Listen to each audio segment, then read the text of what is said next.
faly miarahaba tsika rehetra mpanaraka tsy tapaka ny Nouveaute ny tenako androany isika dia ndereseresaka indray ny vaovao malaza eto an-toerana toy ny mahazatra trano moa dia fampitina-baovao no tanterana amintsika eto Nouveaute ka ireto teboka manaraka ireto no fitintsika ao anatin'ity video ity. Eo amin'ny lafiny fambolen-kazo dia nisokatra tamin'ny fomba ofisialy ny fambolen-kazo tamin'ity taona 2020 ity ka tena meritsy atosika no nanombohana izany. Mbola ao anatin'izay hatrany hisy ny fanaraha-maso ireo hazo volena hoy hatrany ny minisitry ny tontolo iainana Max Fontaine manohy ny asa ireo ben'ny tanàna sy ireo mpanolotsainy tanàna hoy hatrany ny ACC. Eo amin'ny lafiny fambolena nanao fandriaka sy ketsavary tany Mandritsara. DRSP aloatra mangoro amperinasa tanteraka ny tambazotra miady amin'ny herisetra. Ka ireo rehetra ireo no vaovao entina amintsika ato anatin'ity video ity ka manasantsika rehetra hanao commentaire ambanin'ity video ity mba ahafahana mandravona ny hevitra rehetra eny hanaovantsika video manaraka eo. Manasantsika ihany koa ilaiken'ny videontsika ary manasantsika tanandro hatrany aboneo amin'ny chaîne-ntsika mba ahafahanareo manaraka tsy tapaka ny video zay lefa MIASA tongwa Nouveaute toy izao ny fanaovana azy. Tsy ampendrela isika fa avy hatrany tonga de vavany ndawary. Fananganantsaina voalohany ny arahan'ny ministry ny tontolo iainana sy ny fandrosoana lovainjafy Fontaine Max Andonirina tamin'ireo mpiara-miasa aminy tao amin'ny EMDD Antsavola. Vonina hiarahasa amin'ny rehetra izay vonina hifanampy sy hifanometanana ny tenako ho izy ary ho tohizana ny asa sy ezaka rehetra izay efa natomboka ho an'ny tombotsoa ny tranobe iombonana sy ho fanatratrarana ny tanjona hitantanana ho lovainjafy ny tontolo iainana. Ao anatin'ny sehatry ny fambolen-kazo sy tontolo iainana zay hatrany dia natomboka tamin'ny androandroany teny meritsy atosika toerana misy tanana vaovao tanamasoandro ny taom-pambolen-kazo 2024 tonga teny an-toerana nanao ny adidy ny fanatanterana ny fanamby dia ny fanamaitsona sy ho fandrakofana ala indray any Madagasikara hoy hatrany filoham-pirenena Andrindrina Rajoelina. Nanamafy izany ny minisitra ny tontolo iainana fa hisy fanaraha-maso ireo hazo ny volena. Ny tena fambolen-kazo dia tsy ilay manatsatoka sy makasariny ihany fa ny fiverenana sy fanaraha-maso hoe naniry tsara daholo ve ny hazo hoy hatrany ity minisitra ity raha naneho ny heviny. Kolotsaina mivohy ny firaisan-kina sy fanomezan-tanana eo amin'ny sampiarabelona rehefa misy asa tao any amin'ny faritra Sofia iny izay misy ny fokotsy mihety ny fandriaka hetsika tana maro anasana mpiarabelona sy ireo namana rehetra rehefa misy asa goavana atao. Asa tsy misy karama fa firaisan-kina amin'ny fanaovana ketsavary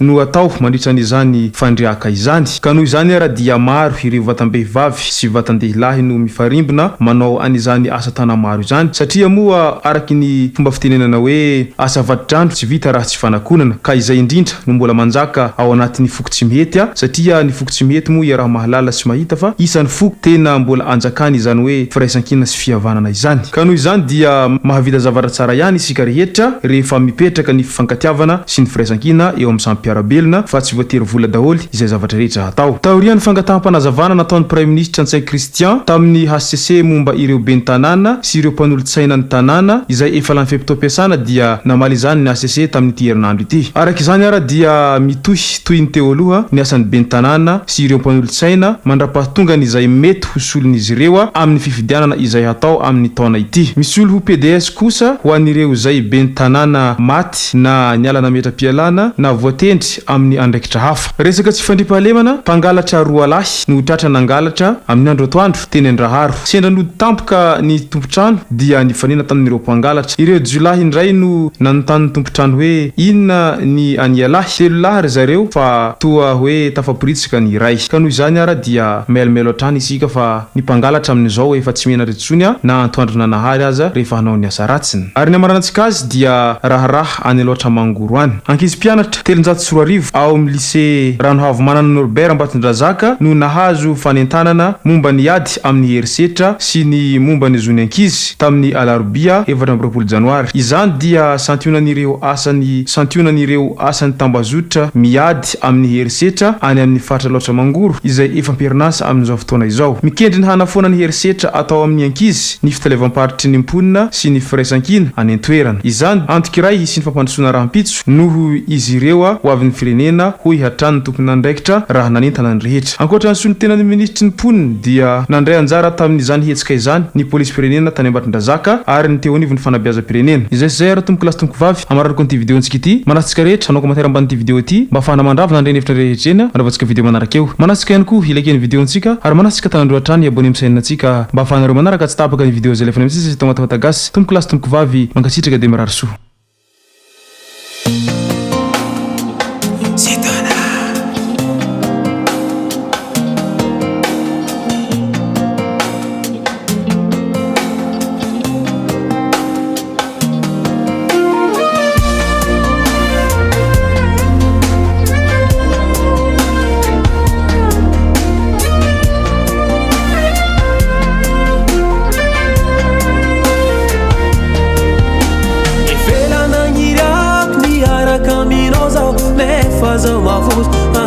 Any tifo Rambola heads Katikajobe Itiavakonotimio Umeka memito Sasamyanoti Falaviano Zautia For my head if it Vana Atulu Chono Tanigesa Atulu Chono Tifo Umbaleva Atulu Chono Samia ngati za utianye From my head if it yavakono Kaza to watala za utianye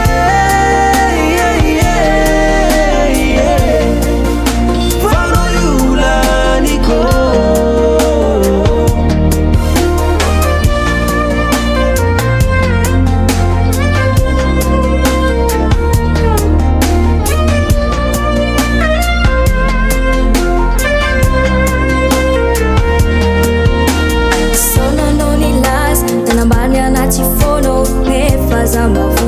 But I was fully layo Laza tena tiane Fanina mnya faranye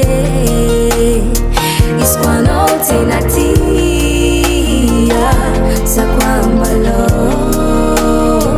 Iskwano tena tia I know you Malaniko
Samia